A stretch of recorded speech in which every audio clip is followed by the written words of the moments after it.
1, 2, 3, and... Hello everyone and welcome to Okie Investigations. My name is Trevor Shelby. In this episode, we're going to discuss the murder of 19-year-old Ruth Harris. She was betrayed by the man she once wanted to marry.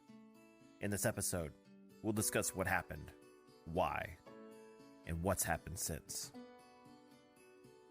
But first, if you're a first-time listener, to experience this podcast to its finest, hit that subscribe button so when we have new episodes, you will be the first to know. Then, head on over to our Facebook page. Here we can discuss the case together and perhaps come up with our own theories on the many cases that will be featured on this show. You can find us at facebook.com/Okie Investigations. Hello everyone and welcome to the show. I hope you had a wonderful week, despite the times that we're currently living in. 2020 has been quite the year, and there's only a few weeks left in it. Let's all hope that 2021 does us a little better than what this year's given us. We got our Spotify wrap-up this week, got an overview of how our podcast has done this year and how many listeners we've had, pretty much from where the listens are coming from. And it was fun to see that we're being listened to in several different countries from all over the world.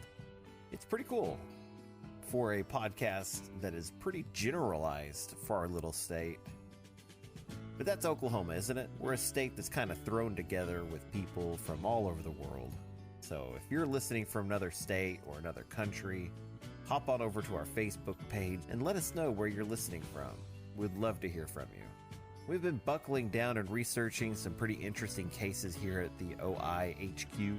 I'm pretty eager to get these out to you guys. I think you're going to enjoy them. This week, we're continuing our trek through Oklahoma's darker history with a case that's filled with betrayal and several twists and turns. So let's get to it. The year is 1926 in Miami, Oklahoma. 19-year-old Ruth Harris is a boarder who lives with her fiancé's sister, Miss Eva Marks. But Ruth was in a bit of a predicament. You see, she was in love with her current fiancé, Walter Wigger, and also in love with another man, Edward Monty. Each man had their own pros and cons. Walter was her first love, but he was also a little older. He was 11 years her senior. Edward was the new man in her life and was the same age as Ruth. And also, he had a steady job as a miner in Kansas and had not been in trouble with the law. You see, Walter was a former inmate at both the Missouri and Oklahoma state pens. It didn't take long for Ruth to make a decision. She was falling fast in love with Edward. And when she told him so, he proposed and she accepted. Now, like we stated before, Ruth was staying at the home of Eva Marks, who was the sister of her soon-to-be ex-fiancé, and somehow Walter caught wind of what was going on behind his back. We don't know if he was told by his sister, who may have suspected something with Ruth having a male guest at the home, or perhaps she found the marriage license that was applied for in the state of Kansas. Or perhaps he found out by some other means. Either way, finding out had a devastating effect. Once the cat's out of the bag, there's no going back. And for everyone involved, it was a life-changing moment. Walter Wigger, enraged by the news of the betrayal, sought out his former bride-to-be with knife in hand. He found not only her, but she was with Edward as well. They were leaving his sister's home, hand in hand, to go on a stroll around the neighborhood. Quickly and without warning, Walter snuck up behind them and grabbed Ruth from behind. Before Edward could act, Walter pulled Ruth's head back and slashed Ruth's throat so violently that he almost severed her head. Afterwards, Walter looked at Edward and stated, "You better take her to the undertaker's." Now, Walter was restrained by others that were at the home, and Edward was able to commandeer a vehicle to get Ruth to the hospital, but sadly, it was too late. She died from her wounds. When questioned by authorities, he said he was angered that Edward would court his girl, and he was so angry, in fact, that he remembered no part of the crime. He blacked out and doesn't remember a single thing that happened. Now, after his arrest, Walter was being held in the Ottawa County Jail, and he intended on leaving on his own terms, which means escaping. Here's a news article from the Ardmore Daily Press dated January 6, 1927. Now, this actual escape attempt happened on January 5th. An attempt Tuesday of Walter Wigger, former convict held in the Ottawa County Jail on a murder charge, to overpower E.E. Simpson, sheriff, obtain his revolver, and fight his way to freedom was unsuccessful. The prisoner showered the sheriff's eyes and face with red pepper, but Simpson, though temporarily blinded, subdued Wigger.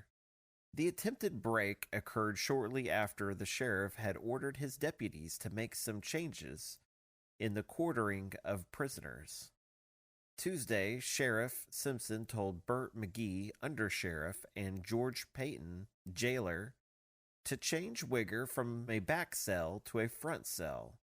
Wigger refused to make the change. The officers then telephoned Sheriff Simpson and asked him to come to their assistance. The sheriff and John Arundel, deputy, went to the jail. So it's pretty interesting here that Walter tried to make some form of early pepper spray, and he shoved it in the eyes of the sheriff and tried to subdue him and take his revolver, but that didn't go as planned. They were probably already kind of concerned about maybe an escaped attempt by Walter, which is why they were changing his cells to a back cell to a front cell. I really don't know the design of this jail, but a lot of jails of this time had a unique design where the back cells may be a little bit more private. So if you were in a front cell, maybe a guard could see you a little bit more often. Now, it's the very next day the trial took place, and Walter's defense was that he was insane at the time of the slaying and therefore not responsible. The state disagreed, but to his credit, Walter was very bizarre during his trial.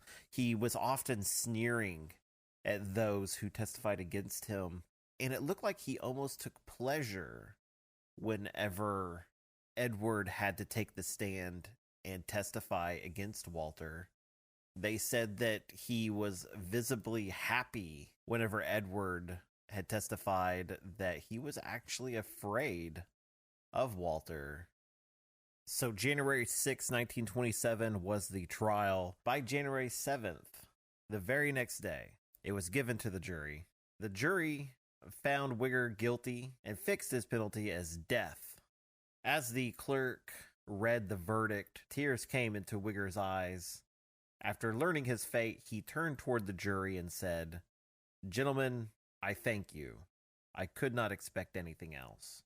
Through the trial, it was stated that Wigger had maintained his innocence, saying that he did not know who had killed the young woman. Her throat was slashed, and she died almost instantly. Now, after the trial, Walter Wigger was sent to the McAllister jail, where he was waiting to be executed on the electric chair. Now, he was originally supposed to be executed on March 25th, 1927, just a few months after his conviction. But quickly, the governor had granted a stay of execution to a later date so that he could have time to file an appeal if he wanted to. Now, that stay of execution was moved to July 29th, and then he was granted a second stay of execution over to December 1st, 1927.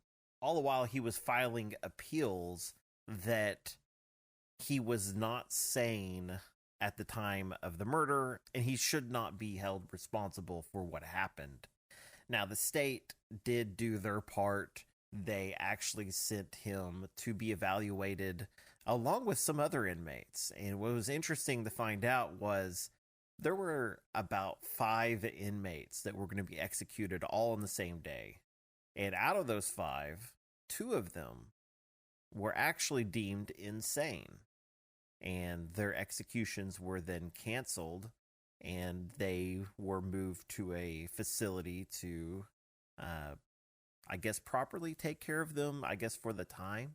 Because back then, I don't think being insane was much better than being in prison. There was no real treatment. It was still lockup. But you weren't going to be put to death in the electric chair. I guess that's the one benefit there. Walter, however, was not one of those 2 people.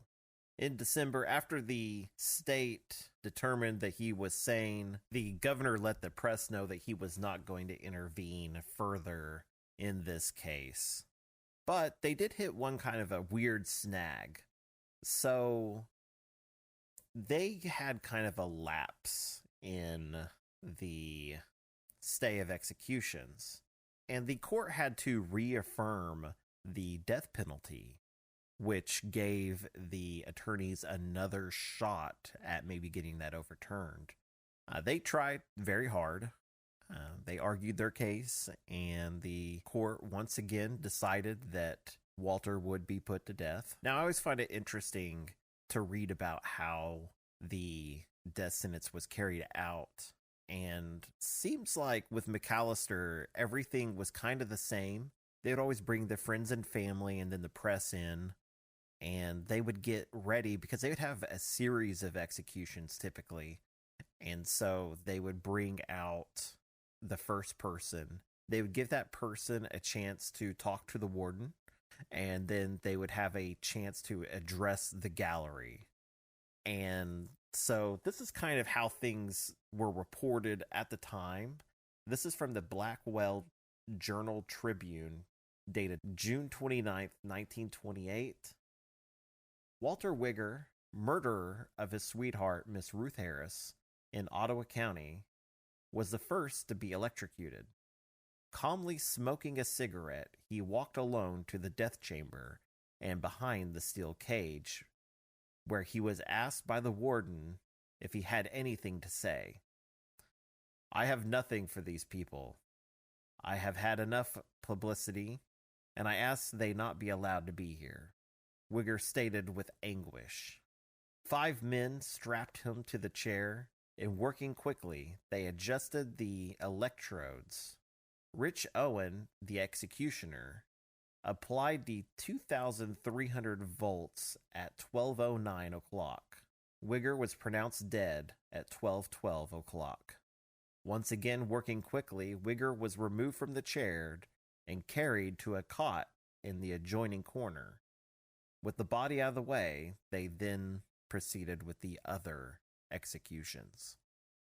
This account was actually a lot more detailed than you actually normally see from the papers at the time. I found this one to be pretty well done and pretty interesting.